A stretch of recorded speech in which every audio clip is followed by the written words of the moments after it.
One of the interesting shifts we've seen over the past several years is the attempts by Nintendo to make Princess Peach a more popular character. Now, they gave her her own game. She has a starring role in the movie. She has a lot more personality than she used to. So, what exactly is going on here? Why are so many people upset with what Nintendo is doing with Peach? And it really does just come down to the fact that I think most people are just very, very determined to hate everything Nintendo does. When you look at what people are doing with, say, Princess Peach Showtime or with the movie, what it comes down to is that people are hyper analyzing weird anal details about Princess Peach's design, or just the personality or box art changes, or the way she's presented in the movies, without really taking into consideration whether or not these things work in the overall product. We're seeing people on both the left and the right make these weird allegations about the character. Anita Sarkeesian will say she's an outdated, damsel in distress stereotype, while, the right wing will say she's a girl boss. It's just kind of embarrassing at this stage. And I do think this is something that we as a community need to talk about, because I think it's safe to say at this stage, Princess Peach is the most polarizing character in the Mario canon. Because everyone else has, their fans, Luigi, Donkey Kong, Rosalina, Toadette, even, secondary characters like Daisy feel more popular than Princess Peach at this point. It's such a weird thing, because Peach is, front and center, main female lead of the franchise, a video game icon in a lot of ways, but a lot of people really, truly, genuinely don't like her. And it just comes down to weird biases that people have, okay? It's just very, very strange how some people are just very, very determined to hate the character and everything Nintendo tries to do with her.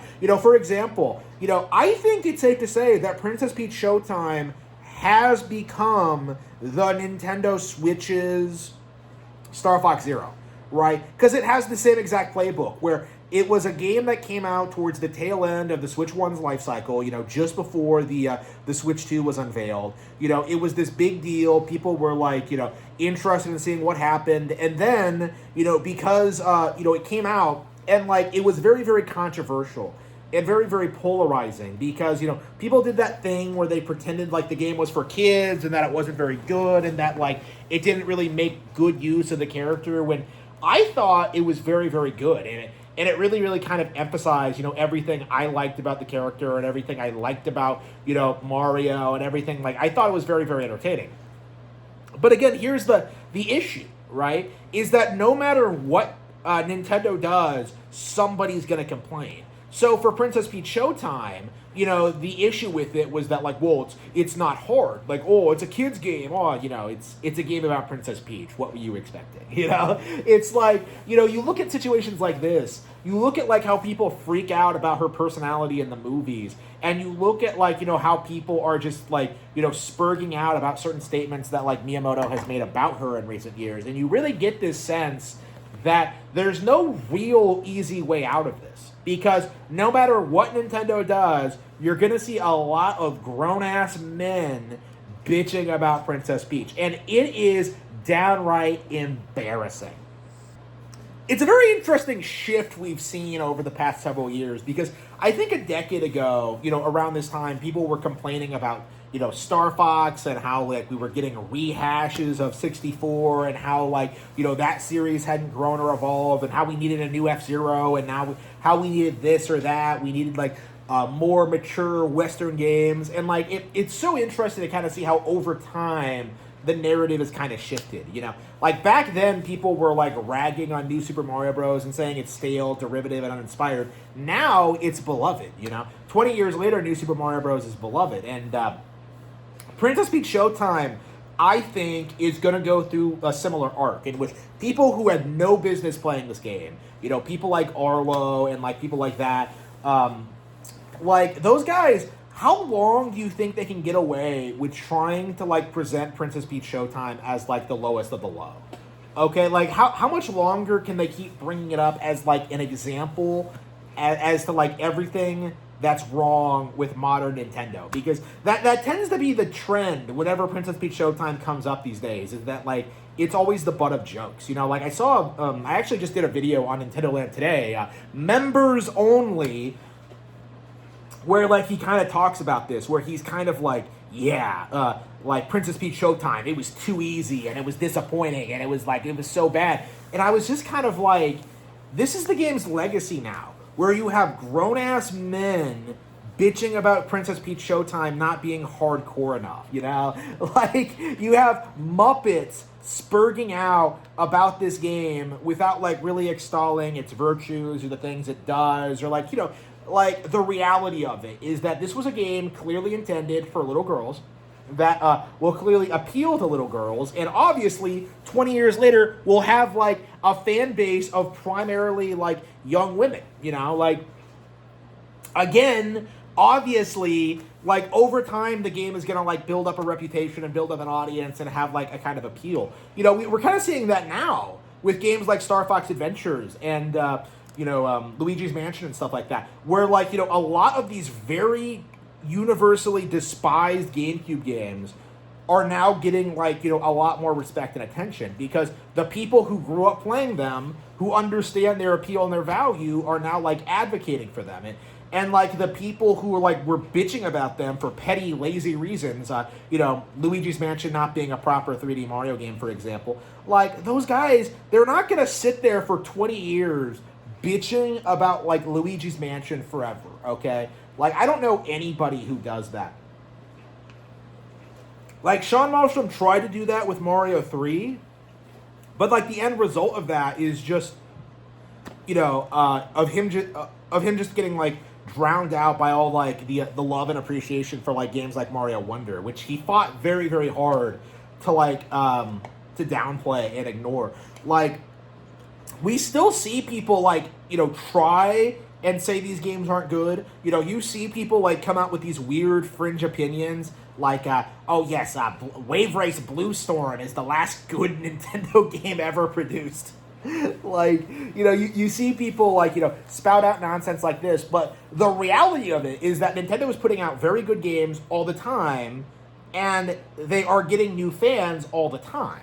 So what seems to be happening with Princess Peach Showtime, with games like, with moves like the Mario movie, like, we're seeing Nintendo, like, you know, retool the character of Princess Peach to make her more interesting to the general audience, okay? You know, she's sisters with Rosalina now. You know, they're emphasizing, like, you know, that she's just as capable as Mario. You know, she hasn't been kidnapped as much, you know. Like, again, Princess Peach, I think, will always have that, like, you know, legacy of being, like, a kidnapped character. But that doesn't really need to be her full identity.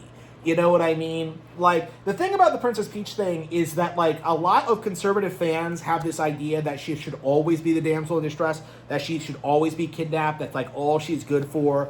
And I think that's really kind of, like, understating her value and her utility, okay? Like, the simple fact of the matter is, like, Princess Peach should be the player character for girls, right? She should be a character that's appealing to girls. Like, you know, she should be, like, you know, front and center of being, like, you know, I don't know, kind of the Barbie of the brand or whatever. I mean, I hate making that comparison, but, you know, just like, you know, their princess character that's, like, you know, accessible, like, but again, that's kind of the problem, isn't it? Like, she gets labeled as the girl, but, like, you know, people don't really treat her as if she has an actual personality, or as if she has, like, anything going for her at all. Like, she's an actual character.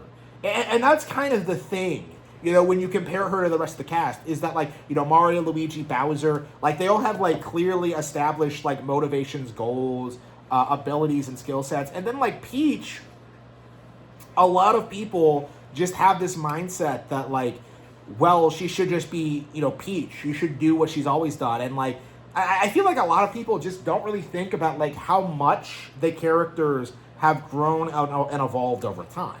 You know, back in the day, Luigi was, like, identical to Mario, right? You know, it wasn't until later they introduced, like, you know, him being taller and him jumping higher and him having, like, the cowardly personality. You know, Bowser being, like, a good dad.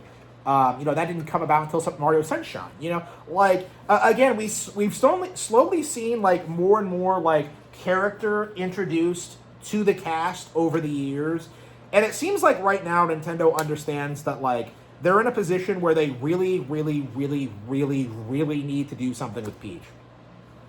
They really, really need to make her appealing to everyone. But it just seems like right now there's just like, because of like the weird feminist thing and the angle, like, people think any changes made to Peach is going to have like some woke subversive bent to it. Like we kind of saw this with like Girl Boss Peach in the Super Mario Bros. Movie, because the narrative was that like, oh yes, like Peach is a girl boss and she's going to do everything and she's going to fight Bowser, and like the reality is that didn't fucking happen, like it was just a giant cope, it was always just a gigantic cope, but like that's not like the angle that people took with that, like the angle people had that to try and write off the character, to try and dismiss her, like it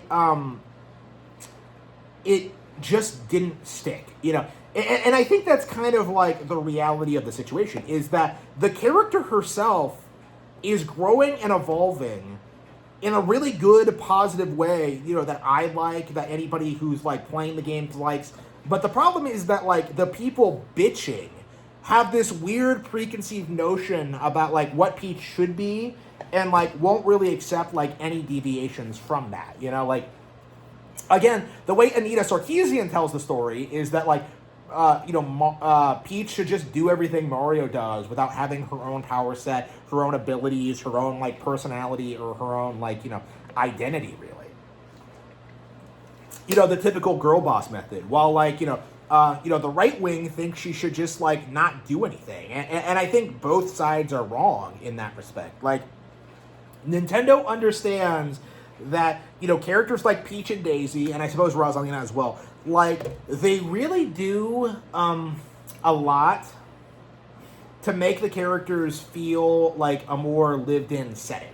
It feels like something that can be more appealing to, like, general audiences. It feels like, you have people who, like, like the character designs, they like their personalities, they like, shipping them with other characters. Like, you just see how much, like, people get invested in these characters over time, even like these relatively simple ones. So like for me, you look at like Peach, and it's such a weird thing because like she's such a polarizing character among the community, and yet under the surface you can see in a lot of ways she is a beloved video game character. Because this is one of those things I disputed about when it came to the Game Awards, is that like Jeff Keighley tried to say that like Tomb Raider, Lara Croft is like the most popular female video game character ever. And like, that's just very obviously not true. Because all of the more popular video game characters are like ones that don't necessarily headline their franchises. So of course, like Princess Peach is more recognizable. Of course, Zelda is more recognizable. Of course, Samus Aran is more recognizable. Like, the problem is just that like, they're not necessarily like protagonists and they're not on like magazine covers. Like, Lara Croft isn't shit compared to Princess Peach. But because Nintendo doesn't whore out Princess Peach, because they don't try and like appease like weird 30-year-old like Nintendo adults, like, people get like upset about that. Like, come on, Nintendo, where's our battle bikini like Princess Peach from Mario Strikers Charge? Like, you see some people like pushing these narratives. You see some people like freaking out about like about the way the character is presented. And I do think this is a mindset that is going to die over time. Like, it's going to be a lot like it was with Luigi, right? Where Luigi's Mansion came out, people laughed at it. Mario and Luigi Superstar Saga came out, people laughed at it. Luigi was in Mario Galaxy, everyone laughed at it. Like, and then suddenly, like, Luigi is like this hugely popular thing, and everyone thinks he's in love with Daisy and all this stuff. Like, Luigi's Mansion is actually one of the bigger Nintendo sub-series right now. Like, again, it didn't happen immediately, but Luigi, like, really exploded in popularity once Nintendo, like, found a formula that worked for him. And I feel like with Princess Peach, like, we're kind of going to go through a similar arc, where we're going to get products like, the movies, where we're going to get things like, Prince Peach Showtime that shows off more and more of, like, her unique, like, abilities and things she can do. Like, again, I just feel like people are really underestimating the overall appeal of the character at this stage. And I think the mindset that people are in is that, like, that Peach is never going to be popular and that games like Showtime are just doomed to failure. I think people are going to be very, very surprised by what happens long term. I think people are going to be very, very surprised at how Peach just kind of, like, dominates in the near future. Like, again, you're talking about the female video game character in gaming, like, she's been around since 1985, bro. She's the girl you save in Super Mario Bros, the all-time classic. Like, again, it's just going to be one of those things where I feel like it's going to sneak up on people. It's going to be one of those things where people wake up one day and it's just all of a sudden like, oh yeah, Showtime. I played that growing up. I loved it. Like, one of my all-time favorite games. Like, you're going to see a lot of that, I think, in the near future. And I think a lot of these YouTubers and a lot of these grifters are going to be very, very, very, very surprised by that. Like, I feel like a lot of people have this mindset that, like, games like Showtime have failed and that they just fell off and they're just not going to, like, resonate with people. But I think certain individuals are going to be very, very, very, very, very, very surprised at what happens. I think a lot of people are going to be very, very, very surprised at, like, how Princess Peach just kind of, like, explodes in popularity and kind of becomes an icon. In a lot of ways she already is, but, like, at what point does a bunch of grown men spurging out about Princess Peach, like, at what point does that get seen as cringy, okay? Because it's not going to be associated with the overall brand at all. It's, like, uniquely a fan phenomenon. For me, it's kind of like, it's going to die the same kind of death that the Paper Mario thing had. Because for a long time, like, you had a lot of people who came out and said that I'll never support a Paper Mario game again. I want the original formula back. I want Tanabe gone. I want, like, Rise Tabata gone. I want, like, the Thousand Year Door 2, right? For years, people were bitching about that.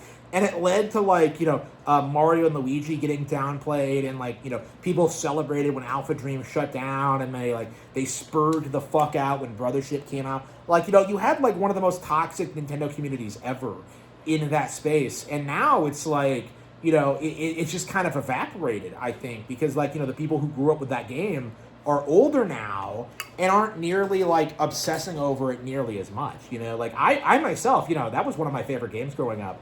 When it was remade and I went back to it, I was kind of surprised at how poorly it had aged. Like, I really do think the original Paper Mario is better. Like, that's a game I'll come back to time and time again.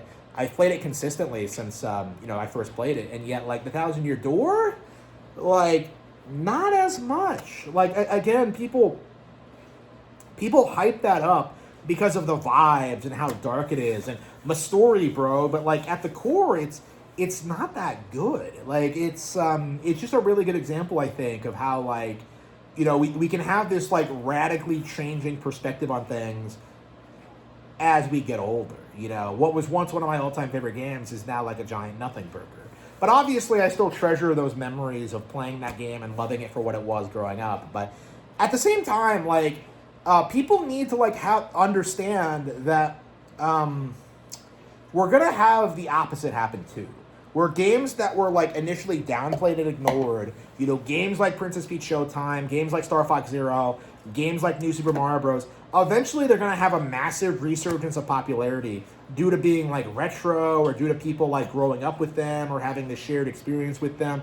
And there's just not going to be a whole lot that people can do to downplay it. The most famous example probably is Earthbound, right?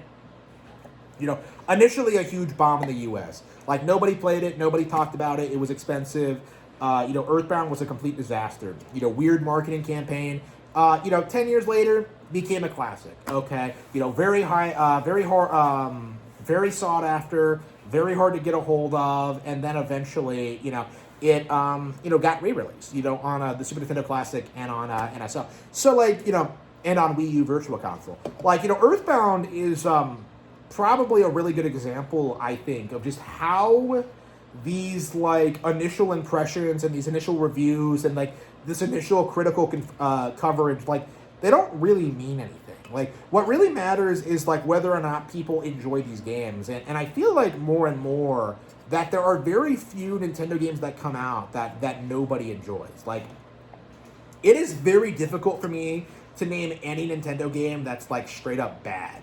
Okay, like it's very, very interesting to see like so many people try and imply that Princess Peach Showtime is somehow bad, or that it's somehow a failure, or that it's somehow like, disrespectful to the brand, or disrespectful to Princess Peach, or disrespectful to anything. Like, the simple fact of the matter is, Princess Peach Showtime is phenomenal, and it's really something that, like, we really should acknowledge and celebrate as such. But we don't have to do it right away. Like anything else, this game is going to appreciate with time. And more people are going to understand just how good it is and really, truly begin to appreciate it and the character that spotlights this game. This is the beginning of the end of the Peach problem, I think, is that Nintendo nailed this one specific release. They have a tone and a style they want for Princess Peach going forward, and there's really nothing that the general gaming community can do to stop it. This is the end of the Princess Peach problem.